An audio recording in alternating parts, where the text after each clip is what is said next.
আসসালামু আলাইকুম। আজ আমি এসেছি একটি কবরস্থানে। আর সেটা আপনারা বুঝতেই পারছেন। এটা হচ্ছে শাহ আলী মসজিদের পাশে সেই কবরস্থান, মানে শহীদ বুদ্ধিজীবী কবরস্থান। এমন একটি জায়গা যেখানে একদিন আমাদের সবাইকে যেতে হবে। এখানে যারা শুয়ে আছেন একসময় আমাদের মতোই হাঁটতেন, কথা বলতেন, হাসতেন, স্বপ্ন দেখতেন, এছাড়া পরিবার নিয়ে কত সময় কাটাতেন, কিন্তু আজ তারা নীরব। এটি এমন একটি জায়গা যেখানে আসলে মানুষ নিজের জীবনের বাস্তবতা বুঝতে পারে। সকল ব্যস্ততা, সকল অহংকার, সব প্রতিযোগিতা এখানে এসে থেমে যায়। আমরা প্রতিদিন কত কিছু নিয়ে চিন্তা করি, টাকা পয়সা, ব্যবসা, চাকরি, সম্মান, জনপ্রিয়তা, সব কিছু নিয়েই আমাদের বাস্তবতা। কিন্তু এই কবরগুলোর দিকে তাকালে একটা প্রশ্ন মনে আসে, যারা এখানে শুয়ে আছেন ওনারাও কি একদিন এসব নিয়ে ব্যস্ত ছিলেন না? আজ ওনাদের সাথে কোনো বাড়ি, গাড়ি, সম্পদ কিছুই নেই, সঙ্গে আছে শুধু তাদের আমল। এখানে আসলে হৃদয় নরম হয়ে যায়, মনে হয় জীবনটা আসলে কত ছোট। আমরা মনে করি আমাদের হাতে অনেক সময় আছে, কিন্তু মৃত্যু কখন আসবে কেউ জানি না। এই কবরগুলোর মধ্যে হয়তো এমন কেউ আছেন যিনি সকালে ঘর থেকে বের হয়েছিলেন কিন্তু আর ফিরে আসতে পারেননি। এমন কেউ আছেন যিনি আগামীকালে পরিকল্পনা করেছিলেন কিন্তু আগামীকাল আর দেখেননি। জীবনের সবচেয়ে বড় সত্য হলো মৃত্যু। এই সত্য থেকে কেউ পালাতে পারবে না। রাজা, বাদশাহ, ধনী, গরিব, সবারই শেষ ঠিকানা এখানে। আমরা যখন এই কবরস্থানে দাঁড়িয়ে এর চারপাশে তাকাই তখন বুঝতে পারি এই পৃথিবীর জীবনের সময়টা আসলে কতটা সীমিত। আমরা যতদিন বাঁচি ঠিক ততদিনই সুযোগ আছে ভালো কাজ করার, মানুষের উপকার করার, আল্লাহর ইবাদত করার। অনেক সময় আমরা ছোটোখাটো কত বিষয় নিয়ে রাগ করি, সম্পর্ক নষ্ট করি, সেই সব কারণেই মানুষ কষ্টের কারণ হয়ে দাঁড়ায়। আর আজ যারা এখানে শুয়ে আছেন তাদের পরিবারও ছিল, তাদের প্রিয় মানুষও ছিল, অসমাপ্ত স্বপ্ন ছিল, কিন্তু সময় শেষ হয়ে গিয়েছে।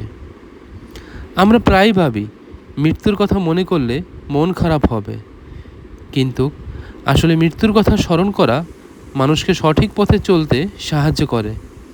কারণ সে তখন বুঝতে পারে পৃথিবী স্থায়ী নয়। এই কবরগুলোর সামনে দাঁড়িয়ে আমরা নিজের জন্য শিক্ষা নিচ্ছি। আমি ভাবছি যদি আজ আমার শেষ দিন হতো তাহলে আমি কী নিয়ে আল্লাহর সামনে উপস্থিত হতাম। আমাদের জীবনে অনেক ভুল আছে, অনেক গুনাহ আছে, কিন্তু আল্লাহর রহমতও অনেক বড়। তাই যতদিন সুযোগ আছে ঠিক ততদিনই তওবা করা উচিত, ভালো কাজ করা উচিত। এই কবরস্থান আমাদের শেখায় মানুষের প্রতি ভালো আচরণ করতে, কারণ একদিন সবাই চলে যাবে। ঠিক তখনই থাকবে শুধু স্মৃতি আর কর্ম।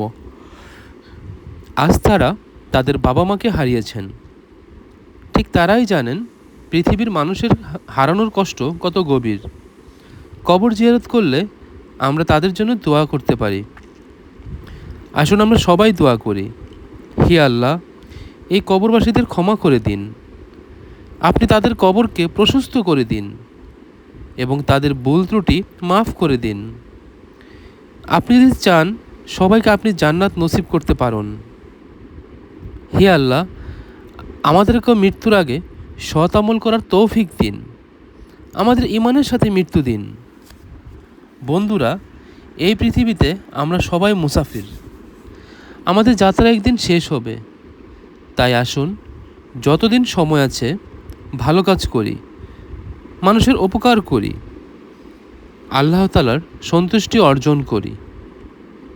এই কবরস্থান শুধু মৃত মানুষের জন্য নয়, জীবিতদের জন্য শিক্ষা।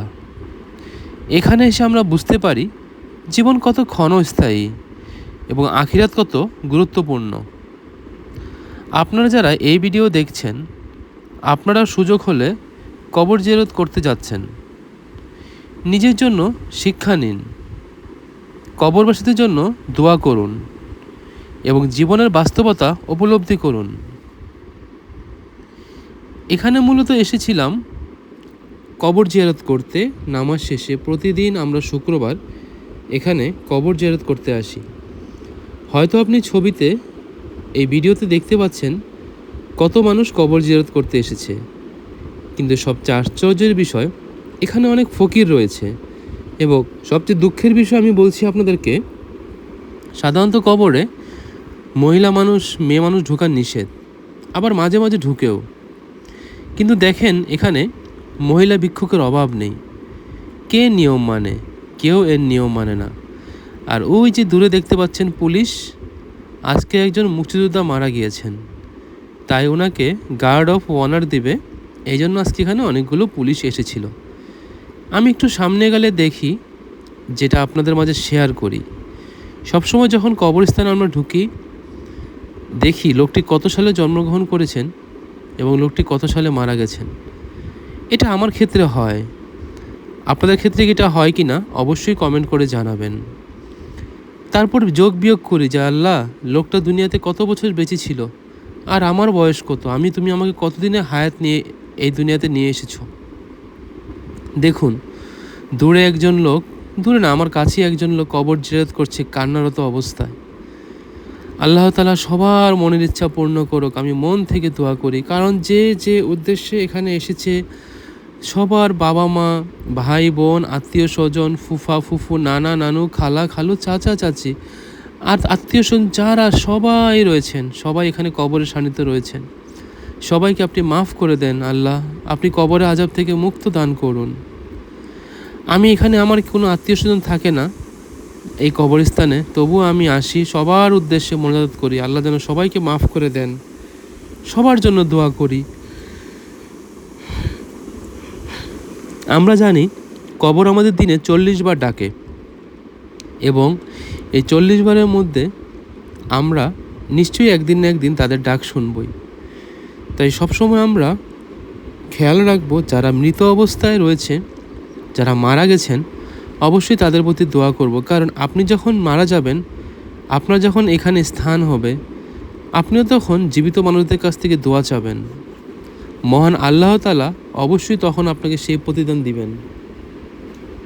আপনি যখন এখানে দোয়া করবেন, এই কবরবাসীদের একটু হলেও আল্লাহ গুনাহ লাঘব করবেন, কারণ আল্লাহ অত্যন্ত দয়াশীল।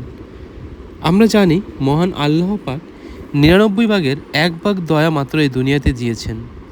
আখিরাতের ময়দানে, কিয়ামতে সময়, কিয়ামত যখন হয়ে যাবে, আখিরাতের ময়দানে মিজানে দাঁড়িপাল্লায় যখন আমাদের পরিমাপ করা হবে, তখন তিনি আমাদের 99% দয়া দেখাবেন। তাই আমরা সবাই ভালো কাজ করব, সৎকর্ম করব, সবাই ভালো থাকবেন। আমিন। আসসালামু আলাইকুম।